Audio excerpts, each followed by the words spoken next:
千日にも勝る主との一日をしたい主の愛の中でその愛歌う올해는 정말 코로나 바이러스로 모든 것이 다 얼어붙은 정지된 그런 시간 같았습니다만은 그래도 시간은 흘러가서 벌써 12월 달이 돼버렸어요. 또 올해도 다 지나갑니다. 현재 크리스마스 시즌이 왔습니다. 우리가 12월 25일이 예수님이 꼭 탄생한 날이다 아니다 뭐 여러 가지 의견들은 많습니다만은 사실은 그것이 중요한 것이 아니고 하나님이시란 분이 우리 인간을 죄에서 구원하시고 영원한 생명을 주시려고 하늘에서 이 땅에 실제로 오셨다는 그 사실이 가장 중요한 겁니다. 그래서 그 예수님을 내가 정말 마음으로 믿고 따르기만 하면은 누구라도 영생을 받고 만일에 예수님을 믿지 않으면은 누구라도 멸망을 받을 수가 없다는 겁니다. 우리가 다시 한번 오늘 이 시간에 나의 인생과 예수님을 다시 한번 생각해 보는 시간이 되길 원합니다. 올해도 이제 3주밖에 안 남았으니까 우리도 이렇게 흘러가다 보면은 우리 인생이 다 끝나는 날이 올 겁니다. 나의 인생의 그 마지막 날에 나에게 무엇이 가장 중요하겠느냐 하는 것을 꼭 그것을 한번 생각해 보기를 원합니다. 돈도 중요하고 명예도 중요하고 또 이 땅에서 행복하게 사는 것도 중요하고 또 지위도 중요하고 다 중요합니다만은 그러나 진짜로 내가 죽음 앞에 있을 때는 그런 것은 아무것도 소용이 없습니다. 사실은 아무 도움이 되지 않는다 이런 이야기입니다. 딱 한 가지 우리에게 도움이 되는 것은 예수님 그분밖에 없는 겁니다. 그분을 내가 믿게 되면은 지금까지 있던 나의 모든 죄가 다 사함을 받고 나는 천국에서 영원히 살 수가 있습니다. 그러나 그분을 놓쳐버리면은 나는 아무리 좋은 인생을 살았다 할지라도 완전히 실패한 인생이 된다는 걸 이거를 꼭 명심을 합시다. 어떤 사람이 정말 참 운도 좋고 능력도 있어서 이 땅에서 자기가 마음에 원하는 대로 큰 성공을 이뤘다고 합시다. 그래서 돈도 명예도 지위도 또 이 땅의 행복도 다 가졌다 할지라도 만일 그 사람이 예수님을 믿지 않았다면 그 사람은 절대 성공자가 아닙니다. 완전히 실패한 인생이 되고 만 겁니다. 그러나 내 인생에 늘 실패투성이고 고난만 있고 또 여러 가지 힘든 일이 파란만장한 그런 일들이 있었다 할지라도 내가 예수님을 믿었다면 그 사람은 절대 실패자 아닙니다. 인생의 성공자고 승리자가 된다는 것을 꼭 믿으시길 바랍니다. 그래서 마지막 때 가장 중요한 것은 정말 예수님이시다 이것을 정말 우리가 마음에 꼭 새겨두시고 정말 예수님을 믿어도 바르게 끝까지 잘 믿어야 될 줄 믿습니다. 그 예수님은 지금으로부터 2020년 전에 실제로 하나님이 이 땅에 우리 인간으로 오셨습니다. 인간으로. 무엇 때문에? 우리를 구원해 주시려고. 그런데 오늘은 조금 다른 각도로 보기를 원합니다. 그때에 예수님이 구원하시기 위해서 오셨는데 예수님을 바로 눈앞에 두고도 예수님을 받아들이지 못하고 영생을 놓쳐버린 사람들이 있다 이런 이야기입니다. 그래서 오늘은 그 사람들이 왜 예수님을 놓쳐버렸는가 그것을 중심으로 한번 생각해 보기를 원합니다. 먼저는 헤롯 왕입니다. 헤롯 왕. 그 당시에 유대인의 이 왕은 헤롯이었었는데 그는 다윗 왕의 혈통이 아니었어요. 그는 에돔 사람이에요. 에돔 사람은 에서의 후손입니다. 에돔 사람인데 그가 로마의 권력을 힘입고 그리고 그가 이 유대인의 왕이 되어서 있었습니다. 그런데 어느 날 그 유대 땅에 메시아 되는 왕이 태어났다는 이 소문이 나게 되고 온 예루살렘이 막 들썩하게 이렇게 된 겁니다. 자, 마태복음 2장 1절부터 3절까지 보겠습니다. 헤롯 왕 때에 예수께서 유대 베들레헴에서 나심에 동방으로부터 박사들이 예루살렘에 이르러 말하되 유대인의 왕으로 나신 이가 어디 계시뇨? 우리가 동방에서 그의 별을 보고 그에게 경배하러 왔노라 하니 헤롯 왕과 온 이스라엘이 듣고 소동한지라. 아멘. 아니 갑자기 저 동방에서 이 박사가 세 사람이 이래 유대까지 예루살렘까지 온 겁니다. 그리고 그들이 자기들이 그리스도의 별을 보고 그리스도가 나시다는 것을 알고 이곳까지 찾아왔다 이렇게 이야기한 겁니다. 그런데 이 사람들이 이야기하는 유대인의 왕은 그냥 보통 있다가 없다가 있다가 없다 하는 그런 왕이 아닌 겁니다. 그것이 아니고 구약 성경에서 계속해서 예언되어 온 그 메시아 되는 그리스도 되는 이 구세주 되는 왕이 분명히 이 땅에 태어나셨는데 그 왕이 어디 있느냐 이렇게 물었던 겁니다. 그러니까 온 이스라엘이 소동하게 된 것이에요. 아니 그런 소문을 들어보지도 못했는데 이런 이야기죠. 그 이 동방박사는 어디서 왔겠느냐 뭐 이런 추측들을 많이 합니다만은 사실은 이 좀 연구를 해서 이렇게 보면은 아마 이 사람들은 페르시아에서 온 걸로 이렇게 이야기를 하고 있습니다. 그 왜 페르시아에서 하필이면은 이 사람들이 왔을까? 는 것은 이 다니엘과 사드락과 메삭과 아벳느고 다니엘 시대 때 다니엘이 그곳에 가서 뭘 했습니까? 모든 박사들의 이 지도자가 된 거예요. 무슨 말인지 아시겠죠? 그러니까 그때에 이 바벨론, 페르시아, 그 다음에 이런 모든 박사들의 선생을 다니엘이 했기 때문에 다니엘이 뭘 가르쳤겠습니까? 성경을 가르치고 하나님을 가르쳤을 것 같습니다. 그러니까 이제 이 사람들도 이 메시아가 온다는 것을 알고 있었던 거예요. 그래서 이들이 그리스도의 별을 찾다가 별이 나타난 걸 보고 먼 길을 걸어서 이곳까지 온 겁니다. 그러니까 모든 사람들이 지금까지 기다리던 그 메시아가 탄생했다 그러니까 당연히 원성이 난리가 난 겁니다. 그리고 거기에 대한 메시아에 대한 이야기는 비록 이 헤롯 왕이 에돔 사람이지만은 잘 알고 있었던 겁니다. 그도. 그래서 2장 4절에 이렇게 이야기를 합니다. 왕이 모든 대제사장과 백성의 서기관들을 모아 그리스도가 어디서 나겠느냐 물으니. 아멘. 그가 그리스도에 대한 거 알고 있었기 때문에 그렇게 물은 겁니다. 예수님은 우리를 모든 죄에서 모든 사망에서 영원한 생명으로 인도하기 위해서 또 그리고 이 땅의 모든 문제들을 해결해 주기 위해서 이 땅에 오신 바로 그분인 것입니다. 그래서 그것을 쭉 알고 듣고 있던 이 동방의 박사들도 그 그리스도의 별을 보고 이 먼 이 유대 땅까지 그곳에서 1000km가 되는 그 길을 걸어서 온 걸 알 수가 있습니다. 그리고 이 헤롯은 그 메시아에 대해서 아주 잘 알고 있었어요. 어떤 분인지. 자, 7절, 8절 보겠습니다.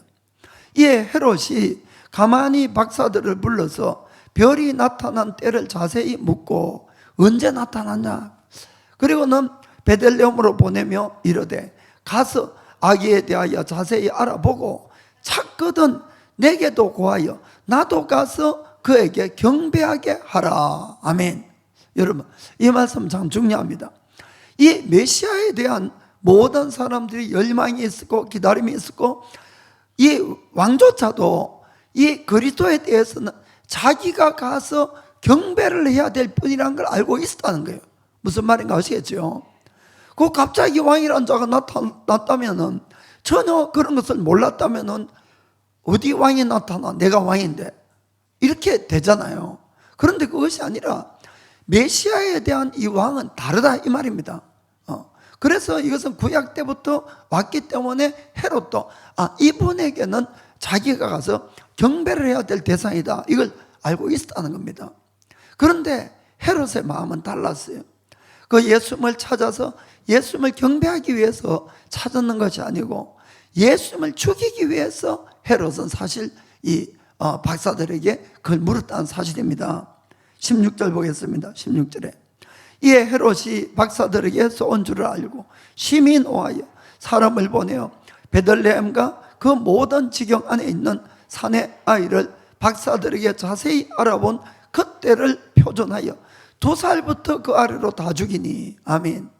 그러니까 왜 2살부터 밑에 다 죽였는가? 좀 전에 이야기했지만은 페르시아는 1000km 떨어져 있습니다. 거기에서 오는데 그 별을 보고 그쪽에서 봤을 때 태어났을 거니까, 그리고는 먼 길에 왔으니까 사실은 시간이 많이 걸렸지요. 그래서 실제로는 우리가 이제 크리스마스 카드를 이렇게 보면은 아기 예수님 말구에 이렇게 안고 있는 아기 예수님에게 동방 박사가 예물을 드리고 이 경배하는 그런 사진, 그 그림을 이렇게 그려놨는데, 그거는 사실은 실제로는 그렇지 않습니다. 벌써 그때는 예수님은 한 살 정도쯤이나 이렇게 되셨을 수가 있어요. 실제로는. 뭐 이런 건 여담이고. 아무튼, 그래서 이 헤롯이 2살부터 아예 다 죽이려 한 이유가 바로 여기 있다, 이런 이야기입니다. 그 일부에는 이런 이야기도 안 했는데, 자꾸 그냥 좀 짧게 하려고 되도록이면서 설교를. 그 자꾸 이러다 보면 1시간 넘고. 죄송합니다. 어디까지 했지? 그래서 2살 밑에까지 다 죽여버렸어요. 참 한번 생각해 보시기 바랍니다. 인류의 첫 번째 크리스마스였어요. 인류의 첫 번째 크리스마스를 이 헤롯 왕은 자기가 예수님을 경배해서 크리스마스를 맞이한 것이 아니고, 칼을 들고 그 있는 아이들을 다 죽이면서 살육으로 이 첫 번째 크리스마스를 맞이한 겁니다. 그는 왜 그런 짓을 했을까 하는 이야기입니다. 그것은 헤롯 왕이 자기가 왕인데 아무리 상대가 그리스도라 할지라도 자기 왕자를 절대로 넘겨줄 수 없다, 이 생각이 든 겁니다. 자기 왕자를. 그리고 이 예수님이 나타남으로 말미암아 자기가 왕인데 뭔가 자기 인생에 손해볼 것처럼 생각해서 예수님을 아예 죽여버리려고 이렇게 했다는 것을 우리가 볼 수가 있습니다. 오늘날도 많은 분들이 예수님을 영접하지 못하고 이렇게 있는 많은 분들이 있습니다. 과연 그 이유가 뭐냐 하겠습니다. 그리고 우리가 예수님을 믿는다고 하지만은 진짜로 예수님을 왕으로 섬겨서 정말 그분 앞에 내 인생을 드리기보다는 형식적으로 예수님을 믿는 사람도 많이 있습니다, 사실. 왜 그런 일이 일어날까 하는 이야기입니다. 그것은 헤롯 왕과 똑같은 생각들을 가지고 있기 때문에 그렇습니다. 예수님을 믿음으로 말미암아 자기의 왕의 자리를 예수님께 내줘야 된다고 생각하는 것이에요. 예수를 믿어도 여전히 왕은 내가 왕이고 예수님에게 나의 왕의 자리를 물려주기 싫다, 이런 이야기입니다. 내 인생은 내 것이고 내가 하고 싶은 대로 살고 내 욕심대로 살아가고 싶은 것이 바로 아직도 그런 사람들은 헤롯 왕과 같은 그런 생각을 가지고 있다, 이런 이야기입니다. 또한 예수를 믿는 것이 뭔가 자기 인생에 손해를 보는 것처럼 이렇게 생각하는 겁니다. 예배 드리는 것이 시간의 손해를 보는 것 같고, 헌금 드리는 것이 이 돈의 손해를 보는 것 같고, 이러면은 우리가 헤롯 왕과 똑같은 길을 가고 있다는 것을 우리가 아시길 바랍니다. 어떤 분들은 아내가 열심히 교회 가서 예수님 믿는다 그러면은 막 아내를 박해하면서 그럽니다. 예수를 택할래, 나를 택할래? 예수님하고 저요, 막 인간적인 막 경쟁 상대자로 이렇게 생각을 해서 예수 믿는 것을 못먹으로 막 아주 이렇게 하시는 분들이 있는 겁니다. 이런 분들은 다 헤롯 왕과 사실 똑같은 생각을 가지고 있다고 이렇게밖에 할 수가 없다는 것입니다. 예수님은 사람이 아닙니다, 여러분. 그분은 하나님이세요. 우리에게 손해를 끼치기 위해서, 우리에게 어떤 경쟁 상대나 이런 분이 아니라 오히려 예수님께서 우리를 구원하기 위해서 자신의 생명을 우리를 위해서 드린 분이라는 것을 우리는 꼭 기억을 하셔야 되는 겁니다. 그런데 우리를 구원하기 위해서 오신 그분을 내가 거절해 버린다면 나의 구원은 절대로 이룰 수가 없다는 겁니다. 이 헤롯 왕은 예수님을 받아들이는 것이 아니라 죽이고 거절함으로 손해볼 것 같고 자기가 왕인데 이런 생각 때문에 결국은 그 구원을 눈앞에 두고도 놓쳐버리고 그는 영원한 멸망의 길을 갈 수밖에 없다는 것을 꼭 깨닫길 원합니다. 성경을 읽다 보면은 참 안타까운 그런 구절이 가끔 이렇게 보입니다. 그 부자 청년의 이야기도 똑같은 이야기가 되겠습니다. 그는 어느 날 예수님에게 영생을 얻으려고 예수님께 달려왔어요. 그리고 예수님 앞에 무릎을 꿇고 내가 어떻게 해야 영생을 얻겠습니까? 이렇게 묻습니다. 자, 마가복음 10장 17절 보겠습니다. 예수께서 길에 나가실새 한 사람이 달려와서 꿇어 앉아 묻자오되 선한 선생님이여 내가 무엇을 하여야 영생을 얻으리이까? 그가 예수 앞에 무릎까지 꿇는 걸 보면은 진짜 예수님에게 영생이 있다는 것을 그는 믿었습니다. 이분이야말로 정말 참된 선생님이라고 생각하고 그분의 말씀 안에 영생이 있다고 믿었기 때문에 그는 부자고 다른 복음서에 보면 관원이다 이렇게 되어 있습니다. 그러니까 지위가 있는 그 사람이 어떻게 무릎을 꿇겠습니까?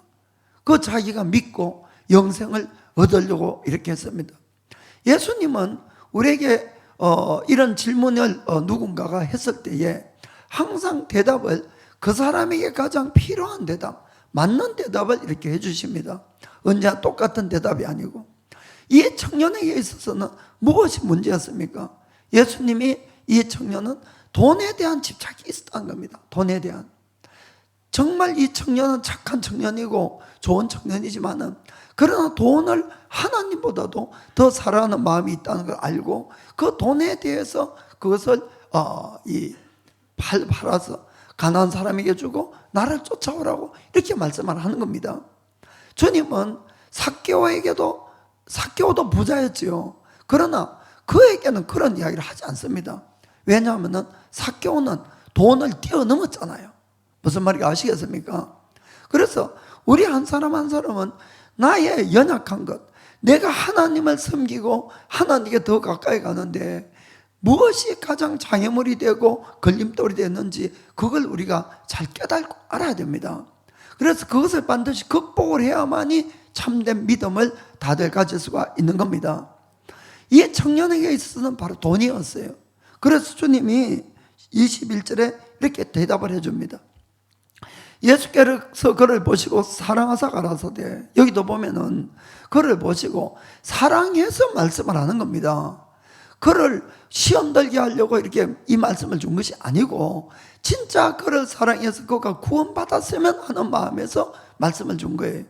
자, 너에게 오히려 한 가지 부족한 것이 있으니 가서 너의 있는 것을 다 팔아 가난한 자들을 주라. 그리하면 하늘에서 보화가 너에게 있으리라. 그리고 와서 나를 쫓으라 하시니 아멘. 그렇습니다.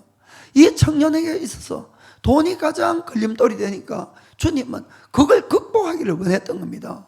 그런데 그냥 그걸 극복해서 없이 하면은 빈털터리가 되는 것이 아니고 두 가지 큰 약속을 해줍니다. 너가 만일에 그렇게 하면은 하늘에 너의 보화가 쌓일 거라는 겁니다. 영원한 상급으로 너에게 주어질 거다. 그 이야기를 한 것입니다.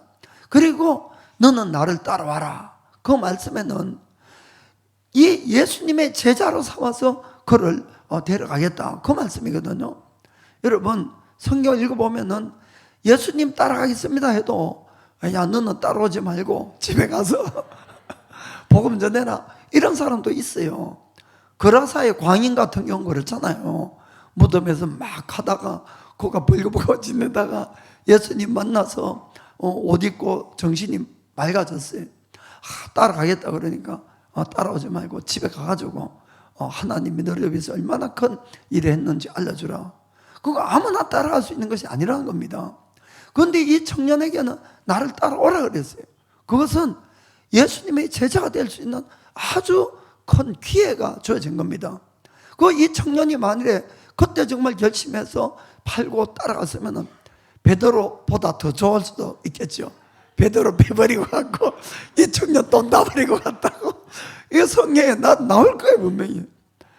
그런데 안타깝게도 이 청년은 영생이 눈앞에 있는데 결국은 영생을 버리고 돈을 택한 것이에요. 결국 돈 때문에 영생을 가지지 못하고 설피하며 떠나간 겁니다. 자, 22절 보겠습니다. 그 사람은 재물이 많은 고로 이 말씀을 인하여 슬픈 기색을 띠고 근심함에 가니라. 아멘. 여러분, 참 얼마나 안타까운 구절인지 모릅니다. 정말 영생을 찾아왔고 영생이 눈앞에 있었는데 결국은 돈을 택하고 영생을 버려버린 겁니다. 참 얼마나 안타깝습니까? 사랑하는 성도 여러분, 절대로 우리에게는 예수님 믿어서 손해본다고 생각하시면 안 된다는 거예요. 이런 분이 없기를 주의 이름으로 축복합니다. 우리 교회는 안심이에요. 부자가 없으니까. 그럼 우리가 정말 나는 어떠냐 하는 걸 좀 봐야 됩니다. 솔직하게. 나는 내가 주님을 정말 나의 모든 것을 다 바칠 정도로 주님을 지금 사랑하고 따라하고 있는지, 아니면 헤롯처럼 또 이 부자 청년처럼 내가 주님보다 더 사랑하는 무언가를 가지고 있느냐. 내가 주님을 믿는 것이 마치 내가 손해보는 것 같고, 그래서 가끔 예배 드리는 것 외에는 더 이상은 절대로 하지 않고 이런 사람인지, 또 예수님을 마치 뭔가의 경쟁자로, 나의 경쟁자로 이렇게 생각하고 있는 그런 신앙은 아닌지 우리가 잘 살펴봐야 될 줄 믿습니다. 만일에 우리가 헤롯처럼 그런 마음을 가지게 되면 정말 구원을 받을 수가 없다는 걸 잘 깨닫고 아시길 바랍니다. 정말 이 헤롯의 비극이 우리의 것이 되지 않기 위해서는 우리는 잘못된 이기심을 버려야 됩니다. 그리고 잘못된 구원관도 버려야 됩니다. 그리고 내 마음으로부터 예수님 그분을 나의 왕으로, 나의 주인으로 이렇게 모셔서 우리가 섬겨야 될 줄 믿습니다. 예수님은 결코 우리의 경쟁자가 아니고 우리를 손해보게 하시는 분이 아닌 것을 믿기를 주님으로 축복합니다. 자, 그 다음에는 이 제사장들과 율법학자들입니다. 제사장. 이 제사장들과 이 율법학자들, 서기관들은 그 당시에 이 종교계를 대표하는 그런 사람들이었습니다. 이 헤롯 왕이 이 그리스도라는 왕이 태어났다 그러니까 누구에게 자문을 구합니까? 바로 이 제사장하고 서기관을 불러서, 야, 그러면은 그 그리스도가 어디 태어났을 것 같아? 이렇게 물어본 거예요. 자, 2장 4절 다시 한번 보겠습니다. 왕이 모든 대제사장과 백성의 서기관들을 모아 그리스도가 어디서 나겠느냐 물으니, 그건 이제 이 사람들에게 물었습니다. 그러자 그들은 주저함도 없이 바로 이야기를 합니다. 그리스도가 태어나면은 베들레헴에서 분명히 태어납니다. 이렇게 이야기를 하는 것이에요. 한번 보겠습니다. 거기 5절 6절에 가로되 유대 베들레헴이오니 이는 선지자로 이렇게 기록된 바, 또 유대 땅 베들레헴아 너는 유대 고일 중에 가장 작지 아니하도다. 너에게서 한 다스리는 자가 나와서 내 백성 이스라엘의 목자가 되리라 하였음이니라. 아멘. 성경을 얼마나 잘 알고 있는지 딱 들으니까 그리스도는 베들레헴 딱 이렇게 이야기한 겁니다. 그들은 정말 구약 성경을 아주 다 바삭하게 잘 알고 있었던 것이. 그러니까 그런데 우리가 더 중요한 건 뭔가 하면은 그 다음 성경 구절을 아무리 읽어봐도 그들도 그리스도가 누군지 알면은 그들도 예수님을 찾아가서 경배를 해야 됩니다. 그렇지 않겠습니까? 말로만 그리스도가 거기에 있다는 걸 알면 뭐 하겠어요? 중요한 것은 그리스도가 태어났으면은 그들도 찾아가서 그분에게 경배를 드려야 됩니다. 그런데 성경 구절을 아무리 읽어봐도 그들이 베들레헴까지 가서 예수님을 경배했다는 구절은 어디에도 없다, 이런 이야기입니다. 그들은 누구보다도 성경을 잘 알고 있지만은 아는데 끝난 거예요. 그들은 그 알고 있는 성경 지식은 어떠한 행함도 없다는 것을 우리가 볼 수가 있습니다. 결국 그리스도께서 이 땅에 오셨는데 알고만 있는 지식으로는 구원을 받을 수 없다는 걸 아시기 바랍니다. 예수님을 찾아가지 않는 거예요. 실질적으로. 결국 예수님을 눈앞에 두고도 그들은 예수님을 찾아가지 못해서 결국 구원을 받지 못했다는 걸 우리가 알 수가 있는 겁니다. 그런데 참 안타깝게도 우리들 중에도 이 제사장이나 또 율법학자 같은 서기관 같은 그런 사람들이 실제로 많이 있습니다. 교회를 이제 오래 다니다 보면은 성경에 대한 지식을 많이 알게 됩니다. 많이. 1년에 주일만 다녀도 설교 52번 듣습니다.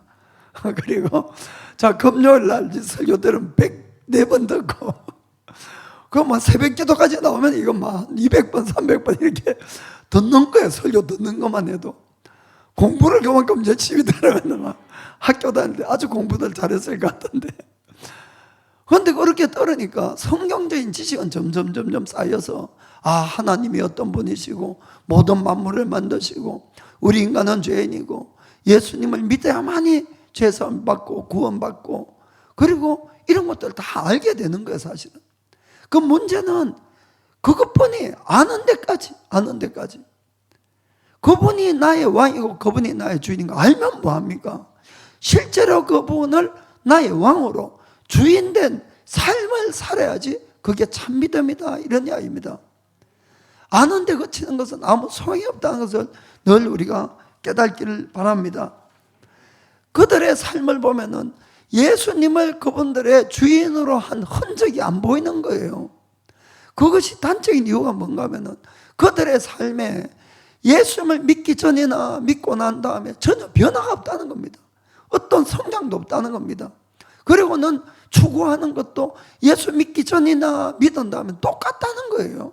여러분, 이거는 예수 믿는 것이 아닙니다. 예수님을 알지만은 실질적으로 믿지 않는 거예요. 여러분, 이거는 정말 우리를 절대로 구원시킬 수 없는 신앙의 믿음이라는 것을 우리가 아시기 바랍니다. 그래서 야곱 사도는 그런 사람들을 빚고 와서, 야, 귀신들도 그런 믿음은 다 있어, 이렇게 이야기해요. 귀신들도.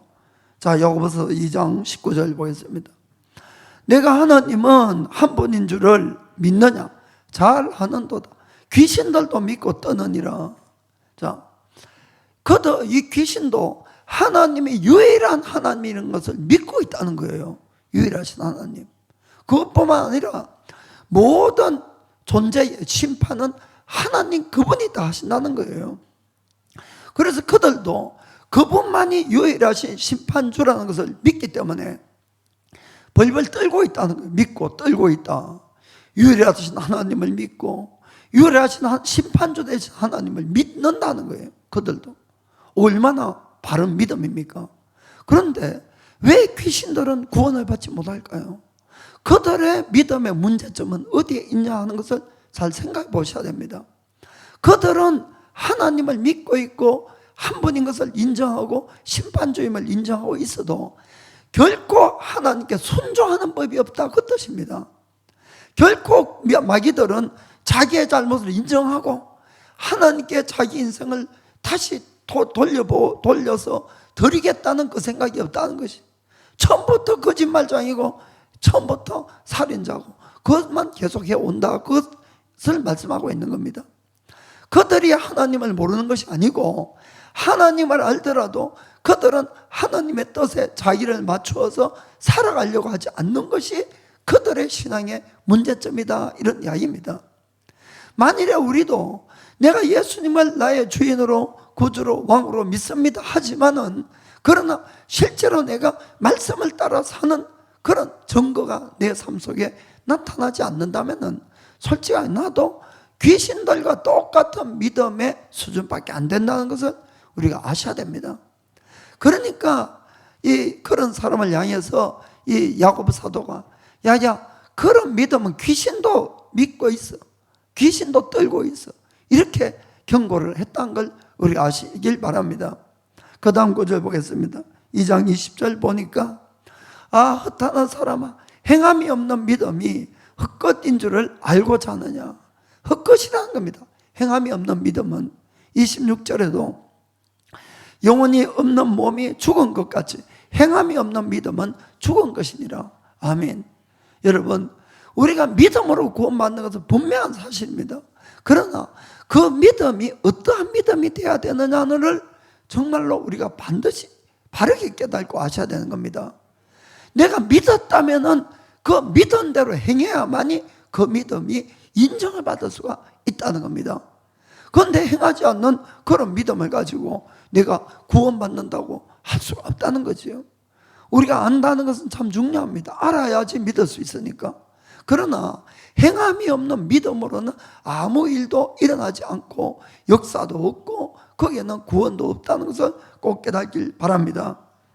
그래서 우리는 이 하나님의 말씀, 하나님의 명령에 대해서 언제나 순종하려는 마음, 순종하려는 결단을, 자세를 가지고 그 말씀을 꼭 받아야 되는 것입니다. 주님, 말씀해 주십시오. 제가 듣고 순종하겠나이다. 이렇게 돼야 된다는 겁니다. 주의 말씀은 내 발에 등불이고 내 길에 빛입니다. 주님, 주님의 말씀이 영생인 줄 내가 아는데 내가 어디를 갈 수가 있겠습니까? 주님, 말씀해 주세요. 제가 듣고 순종하겠습니다. 우리는 말씀을 듣고 순종하는 자가 돼야 되는 겁니다. 그래야만이 우리가 이 제사장이나 서기관과 같은 그런 실패를 하지 않고 영원한 생명을 얻을 수가 있는 겁니다. 그냥 알기만 하고 행함이 없는 그런 믿음은 첫 번째 크리스마스를 놓쳐버린 바로 서기관, 대제사장, 그와 같은 꼴이 된다는 것을 우리가 명심하기를 주의 이름으로 축복합니다. 그 다음에는 이 여관집 주인입니다. 여관집 주인. 자, 누가복음 2장 1절 보겠습니다. 이때에 가이사 아구스토가 영을 내려 천하로 다 호적하라 하였으니, 천하. 그 3절부터 7절까지. 모든 사람이 호적하러 각각 고향으로 돌아가매 요셉도 다윗의 집 족속인 고로 갈릴리 나사렛 동네에서 유대를 향하여 베들레헴이라 하는 다윗의 동네로 그 정혼한 마리아와 함께 호적하러 올라가니 마리아가 이미 잉태되었더라. 거기 있을 그때에 해산할 날이 차서 맏아들을 낳아 강보에 서서 구유에 누웠으니 이는 사관에 있을 곳이 없음이르라. 아멘. 이 지금 예수님이 탄생하는 그 장면이 여기 나오는데, 그때 로마 황제가 다들 이 호적해라 이렇게 이제 이야기를 하니까 다들 이제 고향을 찾아가서 거기에다가 등록을 해야 되는 겁니다. 인구조사하는 거죠. 지금 이야기하면. 그래서 이제 이 요셉도 마리아를 데리고 다윗 족속이니까 베들레헴을 이제 간 거예요. 그러니까 뭐 베들레헴에는 사람이 막 박짝박짝 사람이 많이 몰려 있습니다. 그때 이 마리아가 이 예수님을 잉태할 시간이 가까이 와서 어디 여관을 찾아서 아무리 방을 찾아도 이 방 여관마다 다 꽉 가득 차고 이 방을 찾을 수가 없었던 겁니다. 그래서 결국은 어떻게 됐습니까? 있을 곳이 없으니까 말 구유에 안에 가서 이 말 구유가 아니고 조그만한 말 있는 마구간에 가서 거기에서 결국 예수님을 탄생하시고, 그리고 난 이 아기를 이 강보에 싸가지고 이 말밥통, 그게 이제 구유입니다. 말밥통에다가 예수님은 그 안에다가 이렇게 누우신 거예요. 저는 이 장면을 생각하면 참 마음이 아프더라고요, 진짜로. 여러분 한번 생각해 보세요. 그분은 하나님이시, 하나님이 이 땅에 우리 인간을 구원하시겠다고 이 땅에 오시는데 태어날 곳이 없었던 거예요. 태어날 곳이. 그래서 이 마구간에서 태어나시고, 태어난 다음에는 말밥통 안에다가 그 안에다가 이 누워 있어야 되는, 그 얼마나 냄새 나겠어요. 그런데 그 안에 계셔야 되는 그 주님을 생각하니까 진짜 마음이 아팠더라고요. 자, 그러면은 그 여관집 주인을 이제 한번 생각해 보겠습니다. 그 여관집 주인은 예수님하고 얼마나 가까운 곳에 있었습니까? 한 지붕 아래에 있었죠. 정말 여관집 주인은 가까운 곳에 있었어요. 그럼에도 불구하고 안타깝게도 그는 예수님을 알아보지도 못하고 예수님을 영접하지도 못했다는 것을 우리가 볼 수가 있는 겁니다. 참 얼마나 안타까운 일인지 모릅니다. 예수님이 어떤 분입니까? 그분은 참 하나님이세요. 역사의 주인이세요. 그렇기 때문에 예수님이 이 땅에 오시자마자 어떤 일이 벌어집니까? 역사가 BC와 AD로 나누어지게 되는 겁니다. 모든 사람들이 예수님의 탄생을 기념해서 모든 역사를 그날부터 새로 세기 시작한 것이 바로 BC와 AD라는 겁니다. 그것이 올해가 2020년이에요. 2020년. 무슨 말인가 아시겠죠? 그분이 역사의 주인이기 때문에 그런 것입니다. 이 헤아릴 수 없는 많은 사람들이 그 예수님을 믿고 자기 인생이 완전히 변한 경험들을 수많은 사람들이 해온 겁니다. 저도 마찬가지고 여러분도 그럴 겁니다. 심지어는 죽음의 이 침대에 누워서 이제 곧 죽을 이 두려움 속에 있을 때 그때도 예수님을 믿어서 어떤 분들은 이제 죽음을 눈앞에 두더라도 예수님을 믿고 구원받았다는 이 기쁨과 감격 속에서 당당히 죽음을 맞이하는 이런 분들도 수없이 많이 있는 겁니다. 오늘 이 시간에도 정말 수많은 사람들이 예수님의 이름 앞에 감격해서 그분을 찬양하고 예배드리고 있지 않습니까? 그분은 정말 만왕의 왕이고 만주의 주 되십니다. 그분이 이 여관에 찾아온 거예요. 그런데 그 주인은 그분을 알아보지 못하고 결국 못 받아들여서 구원을 놓쳐버렸다, 이런 이야기입니다. 왜 그랬습니까? 바빴지요. 손님이 너무 많이 오니까 너무 바쁘고, 또 그리고 손님도 아무나 받습니까? 손님이 많이 오는데 거기에는 돈 많은 사람, 귀빈들, 이런 사람들은 팁도 많이 주니까 언제나 그 사람들을 최우선으로 해서 그렇게 방을 줬겠지요. 아니, 목수의 가난한 목수의 아들이 와서 그 뭐 돈이 있어야지 또 돈을 지불하지. 그러다 보니까 늘 뒷순위로 몰리니까 아예 방 배정도 못 받았다, 그런 걸 볼 수가 있습니다. 이 여관집 주인 정말 너무 일이 바쁘고 정말 돈 버는 재미가 있었고 결국은 그것이 예수님을 받아들이지 못한 그런 비극을 낳고 말았다는 걸 볼 수가 있습니다. 이 이야기는 사실 오늘도 또 똑같이 적용될 수가 있습니다. 그때만 이 여관집 주인의 이야기가 아니라 오늘날에도 여관집 주인과 같은 그런 삶을 살아가는 많은 크리스찬들이 있지 않습니까? 또 실제로 밖에 사람들도 그렇습니다. 예수 믿는 사람 안에도 그렇고 믿지 않는 사람들도. 왜 믿지 않습니까? 내가 먹고 살아가는데 너무 바쁘고 힘드니까 아예 예수님 믿을 생각도 안 하고, 또 그리고 자기 인생 가운데서 정말 여러 가지도 복잡한 생각도 많고 힘든 일도 많고 그러다 보니까 정말 영생에 대해서나 하나님에 대해서나 죽은 다음에 사람이 과연 어떻게 될 것인가, 이런 걸 한 번도 아예 생각도 안 해보고 그런 이야기하면 듣기 싫다고 그냥 이야기나 하고 아예 들을 생각도 안 하고, 그런 모든 것들이 이해가 안 되는 건 아니지만은 사실은 참 어리석은 겁니다. 나에게 있어서 가장 중요한 것이 과연 무엇이냐 하는 것을 우리는 늘 생각해보고 살아야 되는 겁니다. 제가 늘 거듭거듭 말씀하지만은 사람은 절대로 죽어서 그만이 아니라 반드시 심판을 받게 되어 있고 우리의 영혼은 천국을 가든지 지옥을 가든지 하나님의 판결에 따라서 그곳에 가서 영원히 살아만 된다는 것입니다. 그럼 나에게 가장 중요한 것은 이 땅의 잠시 잠깐의 행복이나 돈이나 이런 것들이 아니라는 겁니다. 그것이 안 중요하다는 뜻이 아닙니다. 그것은 다 있어야 되는 것이에요. 그래서 성경도 열심히 일하라고 이야기를 합니다. 그러나 그것이 다가 아니라는 거지요. 그것보다 더 중요한 것이 있으니까 더 중요한 것을 늘 생각하면서 살아가라고 성경은 우리에게 말씀하고 있는 것입니다. 만일에 우리가 그런 것들을 놓쳐버리면은 결국 늘 세상에 바쁜 대로 문제가 생긴 대로 여기에 휘말리다가 그냥 내 인생 다 끝나버리고 만나는 걸 우리가 알아야 됩니다. 저도 여러분들이 밖에 나가서 얼마나 힘들게 살아간다는 거 잘 알고 있습니다. 그리고 정말 어렵고 힘든 이 가정 문제나 회사 문제나 애들 문제나 주위 사람들과의 관계 문제나 늘 일어나고 있는 것도 저도 잘 알고 있어요. 저도 다 경험해 온 것들입니다.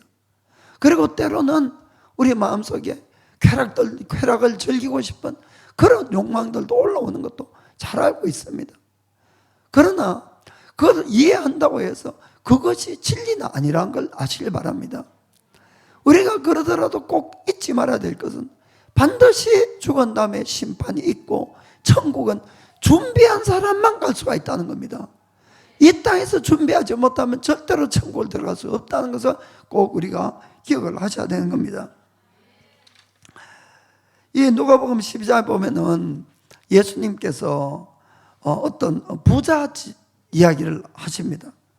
이 부자는 자기의 인생의 행복이 돈이 있으면은 행복하리라고 이렇게 생각을 한 사람이에요. 그 열심히 일을 해서 돈을 많이 벌었어요.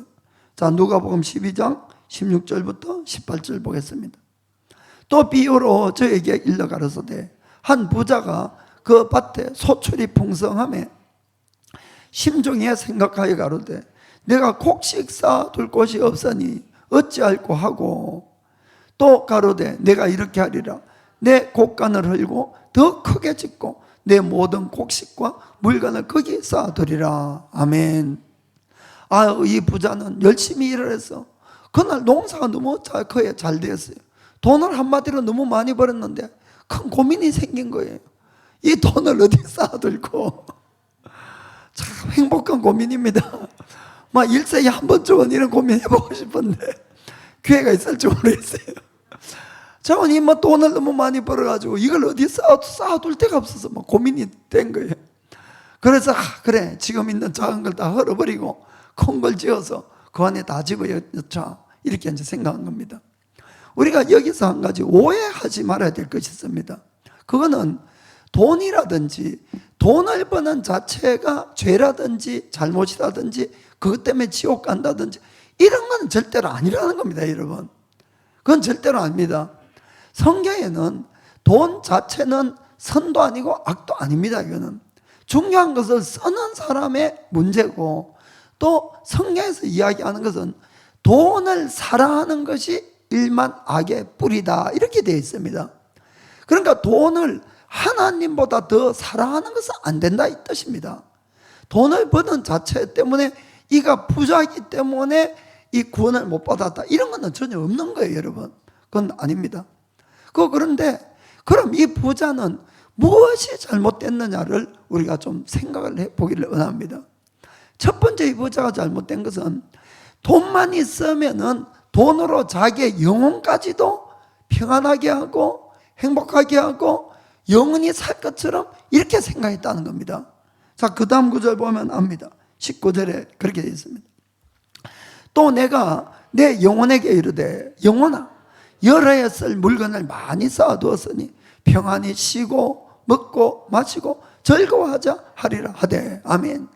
자기 영혼에게 이야기하는 거예요. 내 영혼아 이렇게 많이 쌓아뒀으니까 이제는 쉬고 먹고 마시고 놀고 아주 즐겁게 놀자는 겁니다. 한마디로 돈만 있으면은 모든 것이 해결되고 행복도 되고 모든 걸 다 해결할 수 있을 것처럼 이렇게 생각하는데 첫 번째 잘못이 있다는 것을 아시길 바랍니다. 물론 돈이 있으면은 어느 부분에 대해서 우리가 행복하게 하고 즐겁게 할 수가 있습니다. 그러나 모든 것이 돈으로 할 수 있는 것은 항상 일시적이라는 걸 아시길 바랍니다. 일시적, 영원하지 못하다는 겁니다. 또 하나 이 부자가 잘못된 중요한 것은 그렇게 돈을 가지고 있으면서도 하나님에 대해서나 영생에 대해서나 죽은 다음에 대해서나 우리가 어떻게 될 것이냐 하는 것을 전혀 생각하지 않고 살았다는 겁니다. 그냥 그때 자기의 즐거울 걸 즐기고 이렇게 살았다는데 문제가 있다 이런 이야기입니다. 그래서 하나님이 말씀하십니다. 20절 21절에 하나님은 이르시되 어리석은 자여 오늘 밤에 너의 영혼을 도로 찾으리니 그러면 너의 예배한 것이 누구의 것이 되겠느냐 하셨으니 21절 자기를 위하여 재물을 쌓아두고 하나님께 대하여 부여치 못한 자가 이와 같으니라. 아멘. 무슨 말인가 아시겠죠?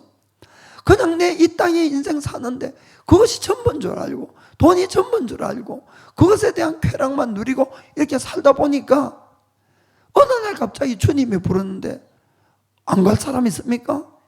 여러분 하나님이 부르시는데 오늘 저 못 갑니다.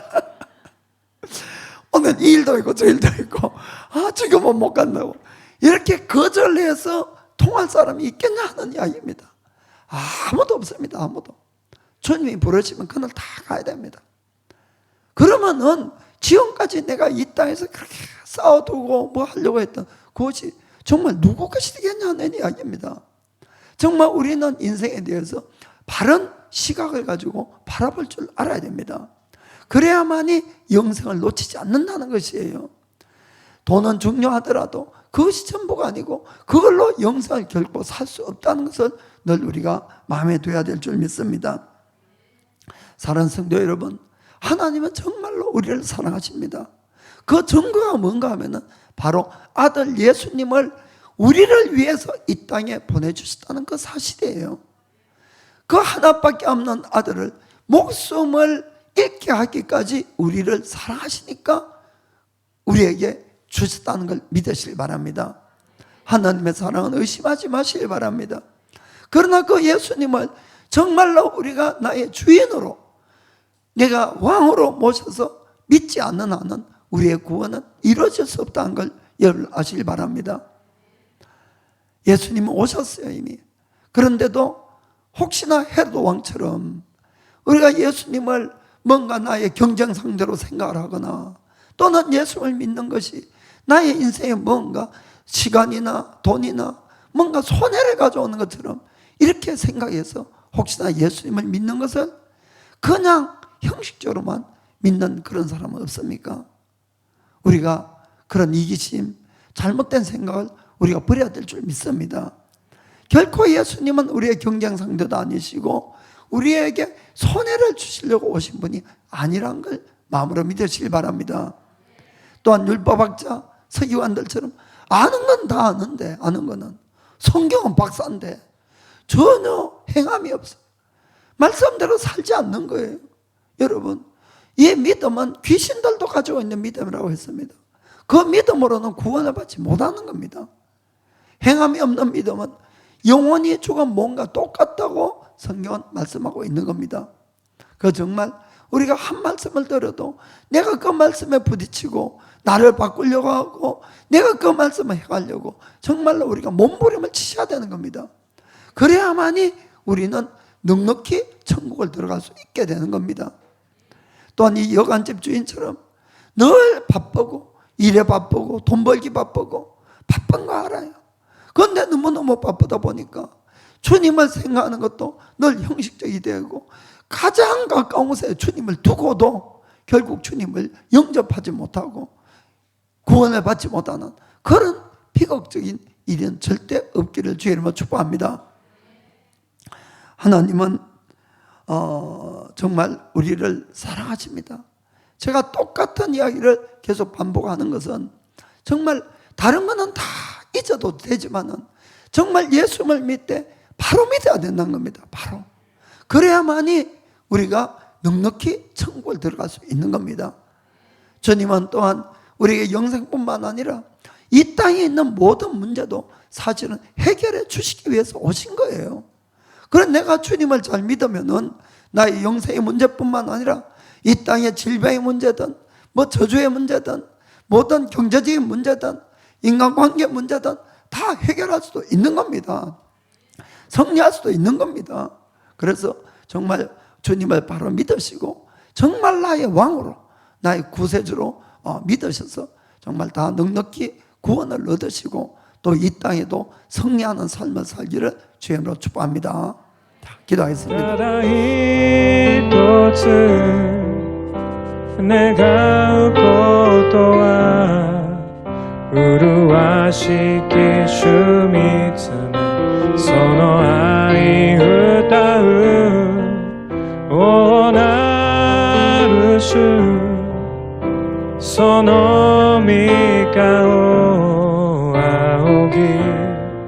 주의